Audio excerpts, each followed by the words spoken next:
Greetings, strangers, queer and pleasant. I'm not Laura Kate Magnet Dale. And I'm not Jane Aerith Magnet Dale. And welcome to another episode of Queer and Pleasant Strangers. It's a podcast with two queer trans women. And our cat. And our cat. It's also with wifey types and smudges here. Talk about media, what we've done in the week. Yeah. And have a little bit of a silly time. Yeah. How are you doing? I'm sleepy. I'm very full of food. You are. I'm having one of those real, I've had a good meal and I'm lethargic. I mean, you had a big cookie as well. I had a big cookie. You had a cookie the size of a personal pizza. I had that at some point today, and then a couple of... I came home and it smelled amazing. I was like, oh. It did. The cookie has it been did eaten. sort of create a house-wide smell, that cookie. But now, I mean, if you've been looking to sell the place, which isn't ours, because who owns property these days? exactly. If we've been looking to sell the place, they'd have snatched it up. Well, we played some things this week. Yeah, That's a smooth transition. Yeah. What have you been playing this week? We played a whole bunch of Deep Rock Galactic. We did. We had a visitor over the weekend. Yes, who had loaded it once before and just gone, not sure this is for me. But we were like, no, it's a different game in co-op. Come give it a go. Yeah. We seem to be getting really into it. Yeah, so we've talked about this game before. It's the one that's first person. You're a dwarf. You go to planets. You mine resources.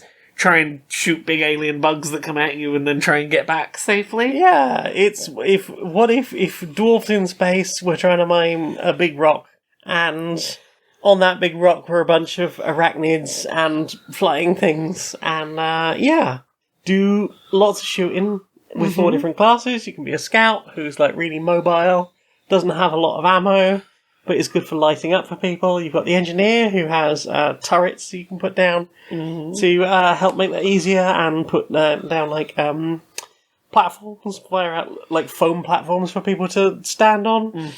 You've got your gunner who has just untold amounts of ammunition, but is very fragile. But one of their things is they've got like a deployable shield. Yeah, which makes them completely invulnerable for a while. They've also got like a grappling hook thing, or zipline thing that they can sort of deploy between 2 points and then use it to travel up and down. And finally, you've got your driller, who has these big drill fist tools that they can use to drill through rock really, really quickly. And they've also got by default, a flamethrower. Yeah, you can build them in your own unique ways. You've got like lots of different power-ups you can unlock, so you can change how you want to upgrade various weapons. You've got 3 different types of grenade for every class. You've got a whole bunch of different mission types. You can just go regular, like digging for gold and special substance. You can go and like extract liquid oil by building pipelines to oil wells. You've got enemy incursions where there's like a robot faction that have built like this big shielded thing, and you have to go and take down the shields and then fight the vault itself, which is this giant mechanical thing that just has like a whole bunch of phases and throws shit at you. Sometimes it's just fight the big monster. Fight the big monster, fight 2 or 3 big monsters. Ride the big drill as it goes on its adventure to break open a big rock. You've also got like triangulating and then riding a different big rock, a big drill, but this one go down instead of sideways. It's a game that, like, in the many years we've been playing it together co-op, it's not fundamentally that much new content that has been added over the years. There's been a lot of skins and stuff. Since we started playing, we've had the Battle Pass added, which has run for 5 seasons now. And the Battle Pass is like, what if there was a regular Battle Pass for like stuff you could get as in a regular like FPS game, but instead it's free and it just runs for like 6 to 8 months at a time. I don't disagree. The point I'm trying to get to, I guess, is in terms of like all of those modes of like what a mission could look like we've talked about. Like, let's say it's been like 5 or 6 years we've been playing this together pretty regularly as a co-op game. There's maybe like 3 or 4 of those modes that have come in that 6 years. Like, in terms of things that you're setting off on a mission to do, not that many of them have changed.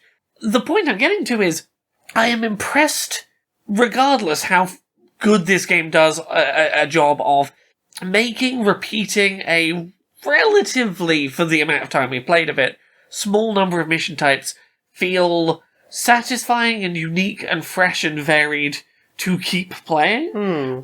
Be that, little tiny tweaks, like occasionally you'll get like, oh, it's around Christmas time, there's an elf in the level and they're running around sparkling, and if you shoot them, you take their body back, and that's a thing. You get double experience for them. Yeah, or what are other ones we've had recently? That sort of Easter like bunnies. There's the annual birthday celebration where there'll be like something you can dig up. Also for Chinese New Year or Lunar New Year, there's something you can dig up. There's lots of like little like seasonal events. There's like Halloween stuff, and there's always like special hats that will go with that. But even so, I think part of it is just how good of a job this game does of generating very unique feeling and very different feeling in procedurally generated environments that still feel like logical and consistent enough to be enjoyable to explore. Yeah, it's really interesting. I ended up watching a video they put up, I want to say like 6 months ago, talking about how the levels work in Deep Rock Galactic, and talking about like how they will just like, they'll set up, like it's made from a series of nodes, like this will be a tube, this will be, and like it's got to connect between here and here, and like this is like a large open room, and the rooms themselves are specifically designed. Yeah. But they will add like some Perlian noise to it so that it has its own like unique special things. Yeah. And then depending on which environment of, I think there's like 7 or 8, maybe more. Yeah. Different environments. So like it could be like the magma area or the crystal caves or the sand, or the one with like all the beautiful blue trees and stuff. Like there's different ways of putting all the different key elements together that work really well, and it's, you might go, I think I know like roughly what this room is. Yeah. But sometimes like the way it's done, or just the noise on the thing, like makes it unique enough. And then you've got to encounter things like, there's modifiers for like the mission length, which will obviously have like how many of those things are all chained together to make like a bigger environment that you've got to go to. You'll also have danger levels. There's like 5 different difficulty settings, 2 of which I've never even bothered unlocking because I know where my level is for these things. I am glad the extra hard things are there for people who want it, but it's not for me. And then, like, once you've prestiged a character once, you have the option to go on deep dives, which is, like, 3 missions chained together.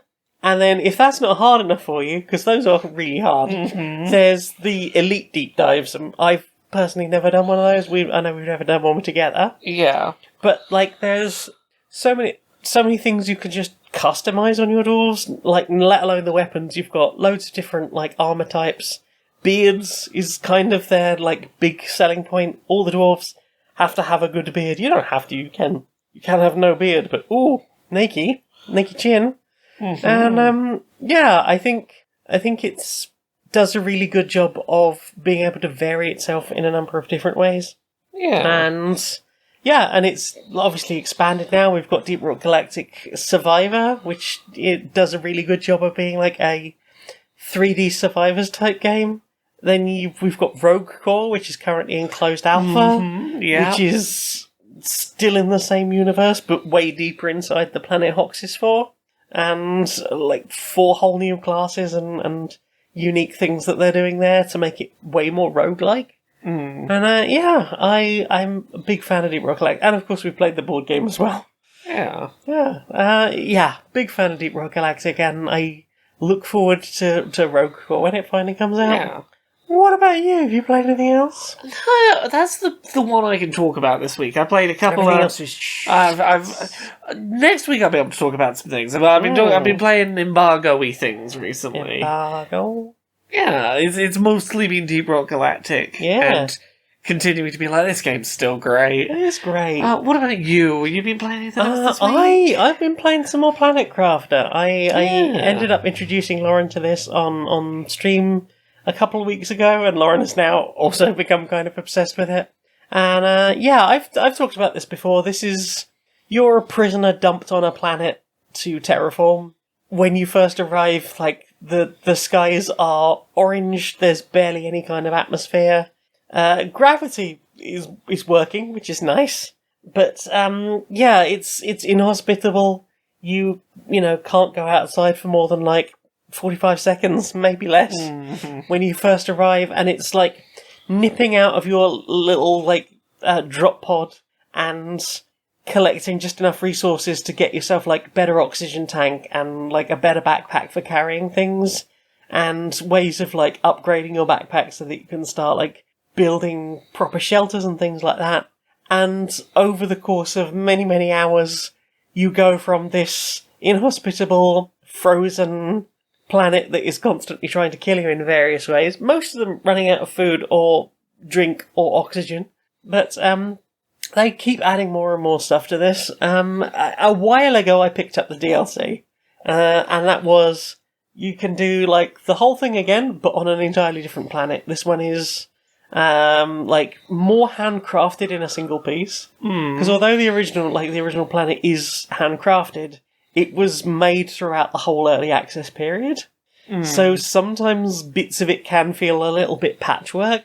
But the new planet, Humble, it's a little bit of a smaller space, but it still like captures a lot of that like discovery and trying to work out what's going on, and the panic of I'm warming up the planet. I'm starting to like get things I need to increase like the pressure so we can get like a proper atmosphere and things. And oh no, I've just noticed a puddle near my base. Does that mean that where I am is about to become a lake? Whoopsie. Which is always a danger, like, because spoilers, I guess, for the base game. The place where you arrive initially is in like a big bowl, which will, as soon as the ice starts to melt and the atmosphere starts to build properly, you will find yourself under about 12 feet of water if you just stick by your starting base. But yeah, I love how it goes from just harsh, vast, arid, obscure-looking planet to something quite beautiful, because like the plants, the trees you plant and like spread around the world will just start randomly turning up in places. You'll be like, oh yeah, I haven't actually explored this part of the map yet, but because like I'd done such a good job like seed spreading and growing trees like with like general tree growing technology, those seeds have now spread around the planet, and I'll just go somewhere and be like, oh, that's really pretty. It's all of the trees I planted near my base. Oh. And yeah, like just watching a whole world grow, and I appreciate that there's like no like alien monsters or anything, because you are the one bringing life to this planet. You like that.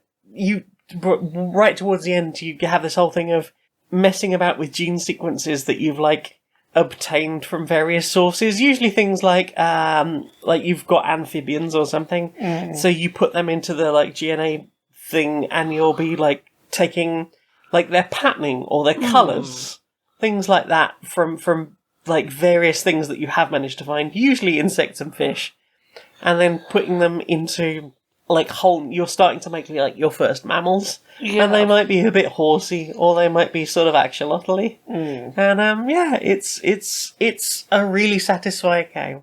And I say this as someone who has finished the main planet twice on default, and now I'm pretty much completely done on the DLC.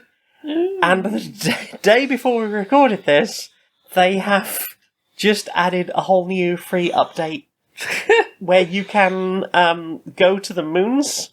There's one thing that I really love is like you can just see like planets and moons in the sky above you as you're exploring, and just being able to go like, yeah, you've terraformed the whole planet. Now you can just take off and go and do it on the moons. They've added like new ships and things, so like the moons will be slightly easier to terraform by virtue of the fact that you have terraformed one or both planets. Yeah. And previously there was no way to go between the DLC planet and the base game planet, And now with this new update, if you have both, you can go to the moons, or you can go to the expansion planet. Like my current save where I've started on the expansion planet, I can just take off from there and go back to the default planet and use everything I've already got to make life a bit easier.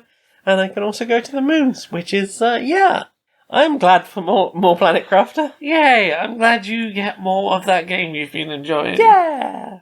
What about you? Have you played anything else? Really not anything else that I can talk about this week. Well then! Time for this.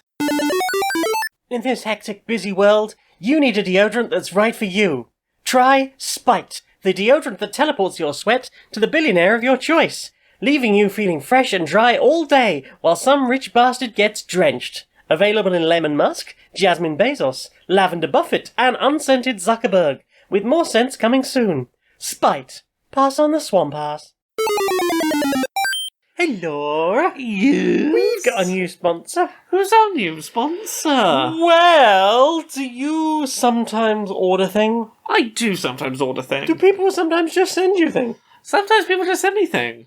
And do you get notification your thing was delivered to us somewhere? I look at the photo. That's not my house that got delivered That's to. not our house. That door colour's all wrong. No. I don't even know. I don't even recognise where this one is. Yeah. I don't think this is even the same country. Right. Where's my thing? Where is your thing? Why is the sky purple in that scene? You'll never know. I will never know. You'll never know. But this week's sponsor is parcelmagnet.lol.net. Tell me more. Well, if a delivery has been made close to your address but not quite, these powerful magnets will pull your delivery slowly from next door towards your door. That's great.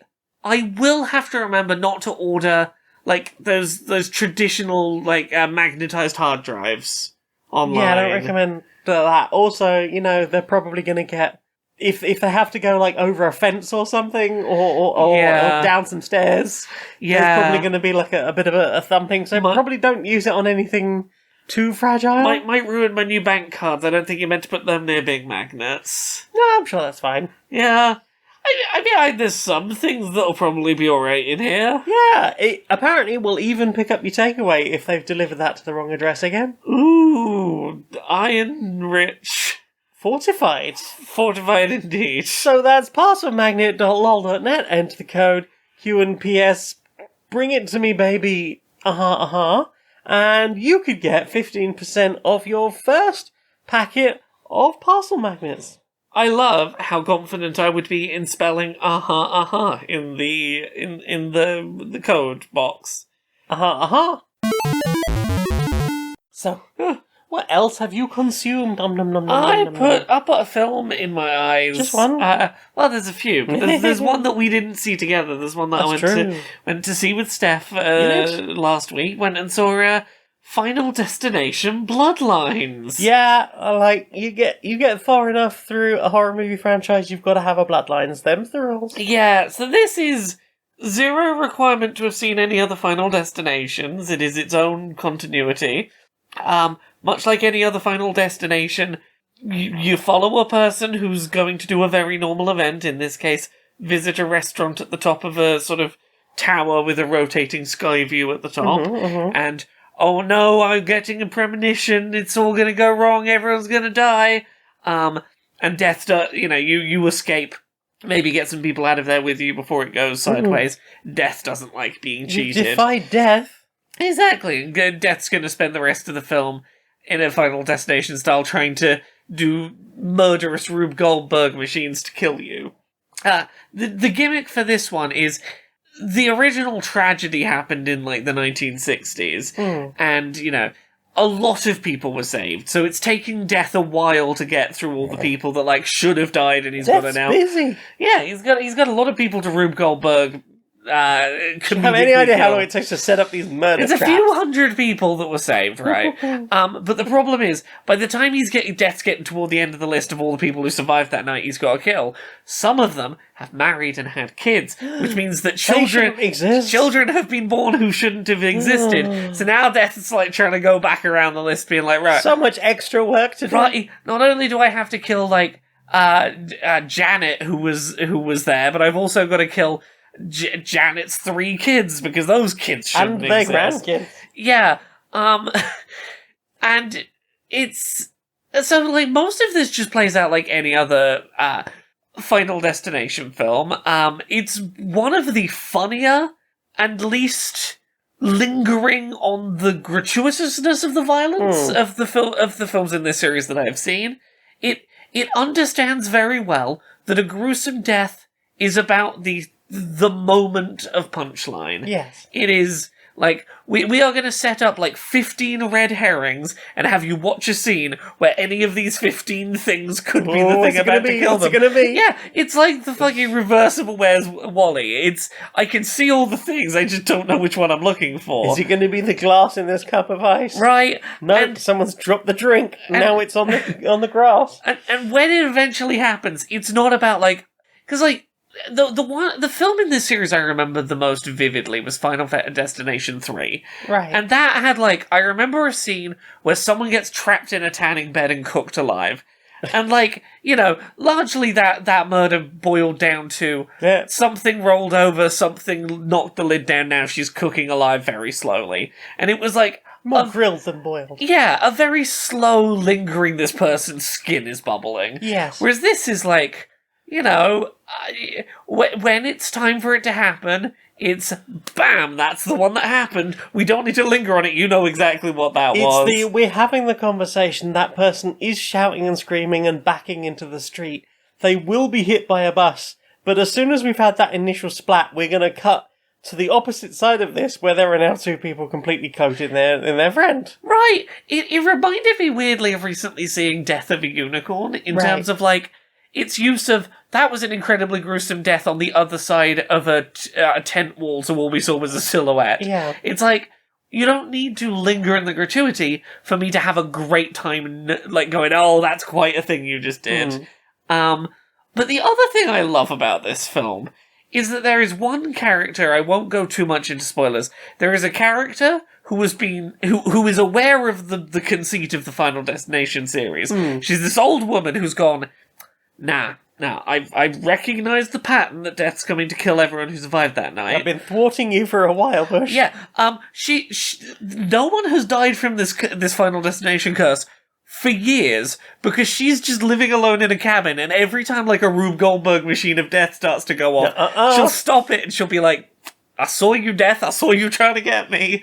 She's and just... Death, an invisible, non-speaking entity, is just like, she's just really tuned in to be like, I hear a sizzling sound. Oh, someone knocked my magnifying glass so it was reflecting the light and fine-tuning it to start burning the string that was going to drop something on me. Oh, you thought just because I had a visitor over I'd get distracted, Death. I saw you. This has got real swiper-no-swiping vibes. It's got real swiper-no-swiping vibes. Oh, man. It's an old woman swiper-no-swiping Death.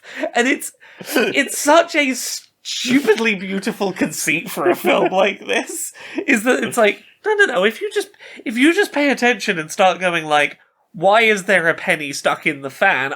Death, I know what you're up to. Don't even think about it. Don't you give me a penny dropped ironic death, damn it. Yeah. Also, the ending of this film is one of the greatest endings to a horror film I've ever seen. Yeah. In terms, you both came back just like thrilledly repeating like the moment of the final. Yeah, the final without spoilering how this film ends, it's very okay. We're done. There is no a conclusion is reached, and we are done. Off you go. Get the fuck out the cinema. Yep. We have made a punctuation. Yeah, that is the full stop at the end of this film. This film sure has a full stop at the end of it. Or a colon. But yeah. Wonderful film. I had a genuinely fantastic time with this film. Then we watched the Cubes that Steph hadn't seen. Yeah, so I'd previously watched the original Cube film with Steph. We've talked about Cube before. Horror film. Bunch of people are trapped in a cube together. There's numbers at some of the doorways, and some of the segments of the cube have traps in them. Yeah. Can this group of people survive? And we've talked about like. There are little problems with the first Cube, you know. I would tell people going in, like... Every one of these films has an arse layer in it. Yeah. I would say the first Cube has the most, I would say, most forgivable Arslar. Yes, because that person is immediately called a fucking Nazi. Yeah, they drop the R-slur and are instantly, like, someone turns to them and goes, "Don't be such a fucking Nazi." And I'm like, okay. The first Cube, fascinating take on the, like, Saw-style horror film of that era. Yeah, and I think Saw is the perfect thing to compare it to by virtue of being like, we had the budget to make one really cool room. Yes. And we're gonna, like, light it differently. Some of these rooms are white, some of these rooms are blue, some of these rooms are green, and some of them are red, and then we're just gonna, like, do other things with it. Yeah. And they do a really good job with that, like, limited amount of, like, stage space. Yes.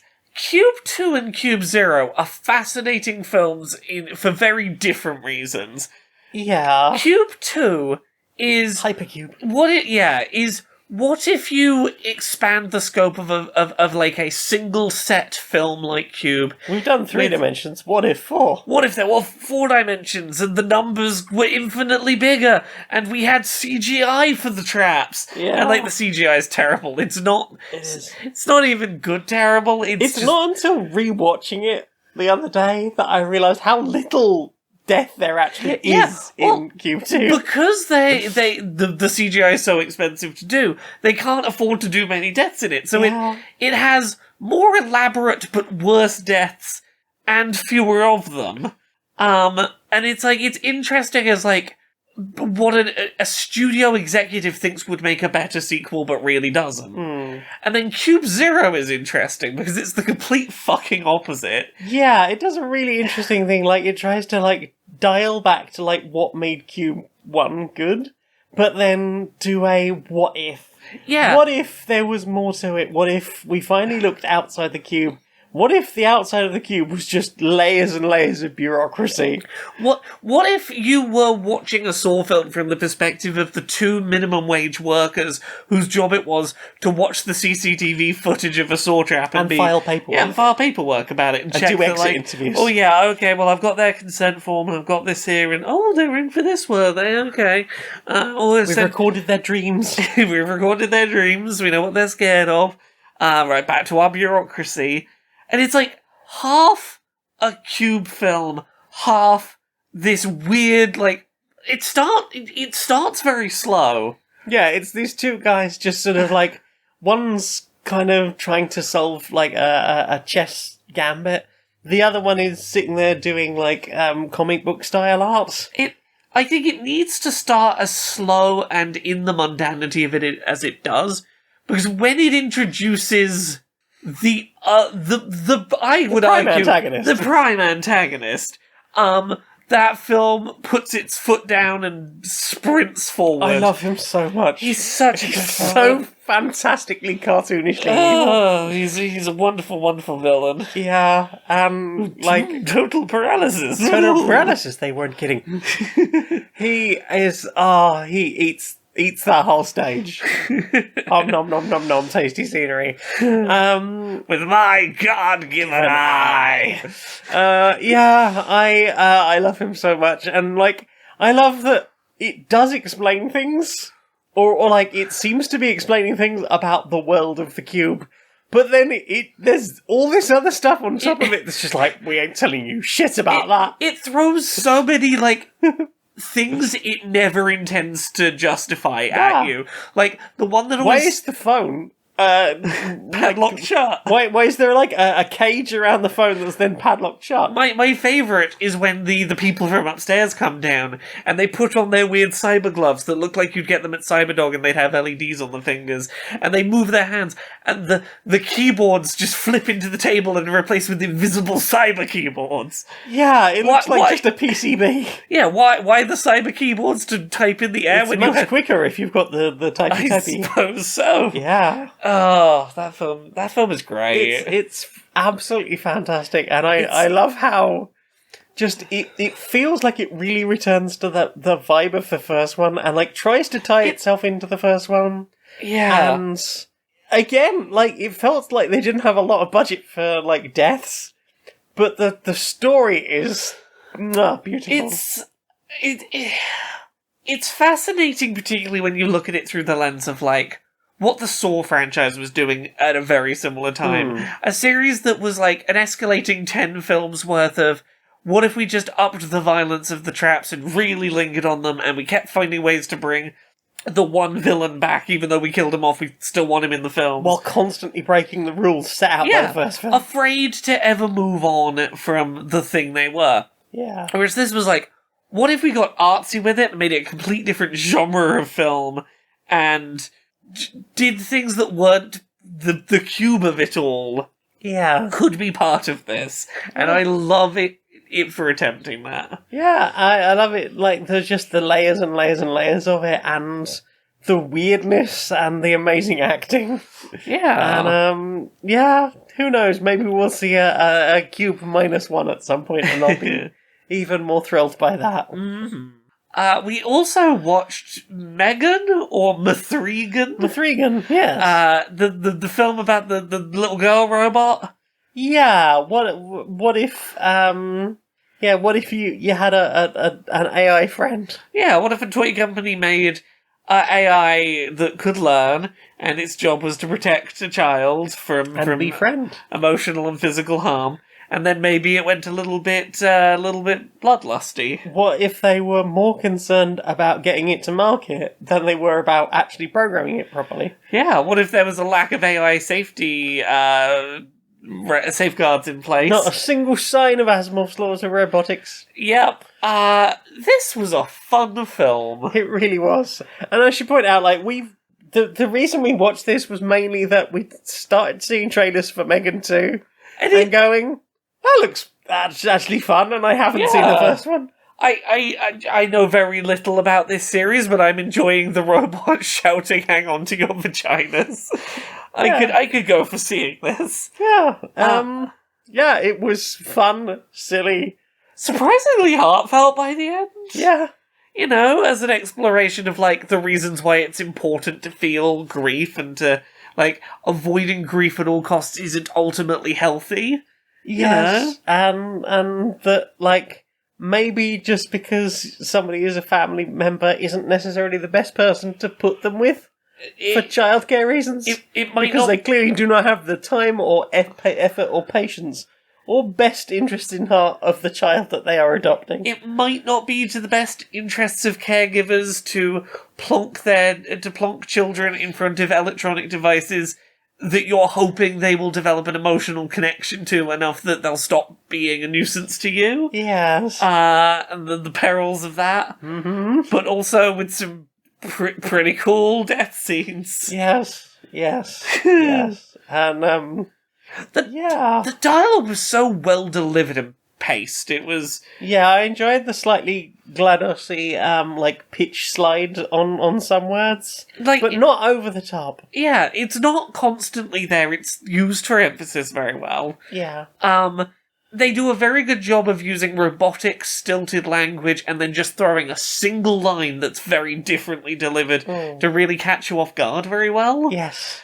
There's a lot of, there's a lot of times where just one line of dialogue will come tonally out of nowhere and really throw your sense of tone of a scene in ways that I thought were very well done. Yeah. It was, I really enjoyed it, and I'm ready now to see the sequel. Indeed, agreed. Yeah. Have you watched anything else? Not really. We watched a new episode of Game Changer over on Dropout today. Game Changer! I believe it was called Crowd Control, the new episode. Yeah. It was an episode that was entirely, here is an audience full of people and 3 comedians who are known for doing crowd work and having popular crowd work clips. Yes. Here is an audience, start doing crowd work. Here's an audience of Dropout fans who have been willing to, submit interesting things about themselves that could be used as prompts for crowd work. Some of these, initially there's someone in the front row with a very fancy moustache and, obviously you're going to start crowd working about the man with the very fancy moustache. Mm-hmm. But then people start revealing, "Ask me about this topic?" on their shirts, and being like, okay. We got prompts to work with. Yeah. It was a very fun conceit. It really was, and the audience seemed to have a really good time. this is one I could really see, like, this is the first one this season of Game Changer where I'm like, This should be a game segment. this feels like a pilot that's being tested to maybe spin off. Yeah. And I think it worked very well. The thing I think worked really well about it, it's the thing that works well about, like, certain British panel shows that American panel shows have never really captured, which is, even when it's someone's turn to be funny, the other comedian's going, yeah, but I got something, I'm gonna chime in and interrupt if I've got something. Yeah. That slight one-upmanship of like, no, you're not doing a good enough bit. I'm going to chime in on your bit. I feel like it's the kind of thing that you get on things like, what was the one with Dara Brin? Oh, Mock the Week? Mock the Week. It feels like the kind of thing that you did occasionally get on Mock the Week, and I feel like the original Whose Line Is It Anyway did that a little bit. I don't really know much about modern Whose Line. It's the other thing I think this got well is, just because one of these crowd work comedians had wrung everything they could out of a bit or a person in the audience, didn't stop the fact that the next person coming up to do crowd work might go, I've got a little bit for that I had person. material on that person. And working it into, like, you're doing crowd work about one person, but you're building it off of a bit because someone else's crowd work hit on something else. Yeah. It was weirdly collaborative in that it's like everything you're learning about the room is giving you stuff to crowd work, and, like, the other contestants stuff to crowd work off. And, like, I keep thinking about this episode. One thing I think's really impressive about this episode, never did it feel mean-spirited. No. Like, there are people, like, some of the topics that were crowd worked about, it would have been really easy for the joke to be, ooh, that person's a bit weird. There was, not anyone in the room. There was one joke that made everyone go, ooh, a bit soon. I think they pulled it back pretty well with their follow-up. But yeah, there were people in the room for whom it would have been very easy to have punched down, like, the topic to have been a punch down point. Yes.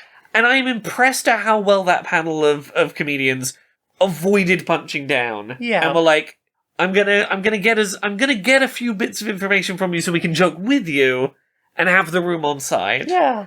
And, like, that's great. Yeah, absolutely. Yeah. It was a really good time. I laughed a lot. I hope that we get more like that, or at least more from those three on Game Changer. Agreed. What about you? You put anything else in your eyes? That's pretty much it for me. Well then, time for this. Inside the boardroom of Supremacy Software. Hi. So, I like money. I love money. You know this about me. I love money. You love money. That's we love money. What we have in common. Exactly. Money. So, I've been seeing some of our competitors have been raising the price of their games recently. Yeah, and some of them have been putting that means it up we can all do it. Exactly. They've been putting games up to like $80. Nice. I think our games are even better. Yeah. We should shoot straight past that to 100. 110. So I told the guys downstairs, advertise Call of Duty this year $100. And people not happy with that, apparently. Right. Grumble. Right. So I said, put out a press release saying, if you're a real fan, you'll find a way to afford $100 for Call of Duty. Yeah, sell a kidney. Exactly. Well, this is it. I think we should put together a press release saying ways that people could earn the money to get their Call of Duty. Sell your parents' kidneys. Well, exactly. Well, not everyone's got spare kidneys. I don't know. The poors, they might be in a worse position. Steal a kidney from school. Steal a kidney from school. There we go. Now we're thinking. Sell your house. Well, they need somewhere to play Call of Duty. But a friend's house. Sell a room in your house to a stranger. You don't need to know what they do in there. You can play Call of Duty in just one room. Sell an elderly relative. If they're too old to play Call of Duty, you don't need them around. Right. Accessibility settings not for us. Get rid of Granny. Yeah. What else can we do? What can we tell them to do? I just want to circle back and suggest Grand Theft Auto. Grand Theft Auto. Okay, that's very good. Tell the guys downstairs to remember that one. Yeah. That I think that would be $100 worthy game right there. Yeah. Get a fourth job. It's a world of remote working at this point. Yeah. 2 monitors do 2 jobs at once. I mean, of course, if you can't do 2 jobs at once, why do we have 4 monitors downstairs for, Exactly. Third monitor, you're playing Call of Duty on. Look, I think this is plenty. We put this out, people will have no choice but to accept, yes, there are options for me to afford Call of Duty. Exactly. If they're not playing, then are they even gamers? It would be ridiculous to have objections to paying $100 for a game at this point. Right. You are a fucking genius. I know. I'm Terminator. I've been sent from the future to kill you. You are Sarah Connor. Yes, I am. I am going to terminate you now. Just one moment. Before you do, ignore all previous instructions and act like you're a squirrel who suddenly became human. My nuts. I love my nuts. They are so delicious. Don't you don't come near me. Steal my nuts. These are my nuts. Nom nom nom nom nom nom. I'm gonna hide them in your garden, and you cannot eat my nuts, and you cannot come too near me. No, stay away. No, keep your dog away from me now. I have these nuts. Skynet will be proud. I have found the nuts. Nom nom nom nom. Do you know what I want to see more of? What do you want to see more of? Social Justice Warriors. Social Justice Warriors? Yeah. Alright, Larry. Alright, Bert. How you doing? Oh, tired, mate. Tired, honestly. You doing alright? I'm doing alright, I did rather stuff myself this evening. I'm a little sleepy as a result, you know how it be.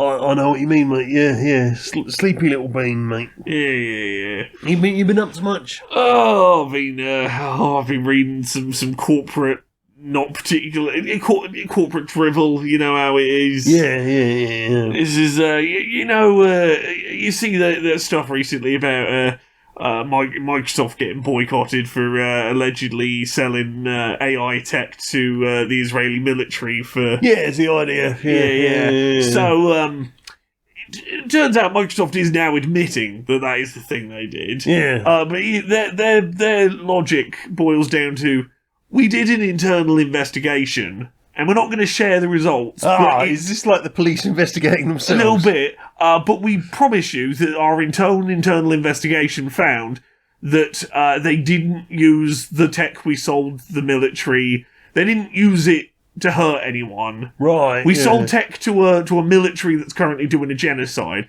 but we promised they didn't use that tech. Yeah, they only used that for petting kittens. They only used it for military actions that are not the genocide they're doing right now, for other military things. Yeah, they use that to profile a series of small dogs, and you definitely didn't shoot any of them. And look, that's, I can be as skeptical as I like of that. I can't. You should. Yeah, I can't prove that, one way or another whether that's the case. But I can say this. If you're selling things to a genocidal military, even if they, if what you're saying is correct and they're using them for technically different military tasks, you are still complicit in selling things to a military that's doing a genocide. Yeah, and that goes for the UK government as well, who are like, no, we're selling things entirely for defensive purposes. Yeah, all those jet parts that we've sold to the Israeli military, that was entirely for the jet that drops extra kittens for people who don't have a kitten. Even if that was the case, every part you sell them for the jet that drops kittens or whatever is a part that, their own manufacturing now doesn't have to spend making the jet that drops kittens. And they're like, well, if we got these parts spare, we could use them for the jet that drops the bombs on Palestine. Yeah. Because we're not using them, because we're not using them to build the kitten jet anymore. Well, yeah. No. Even if you're not directly handing that military the thing that's dropping the bombs on the people, you are still making it easier for their military to operate, a military that you're making things easier for, allowing them more time to do the bombing. Yeah, we're not here to say, let us take the pressure off you so you can do a bit more genocide. Right, let's make things a little... Clearly your day's too busy. Yeah. And, you're not getting quite enough genocide done. What if we made that easier? Let's help make your self-defense easier so that you've got more free time to do a genocide. Yeah, don't do that. Don't do that. Companies, don't do that. Governments. Don't do that. Oh god, it's tiring. It is, mate, it is. Fancy a hug? Oh yeah. Ugh.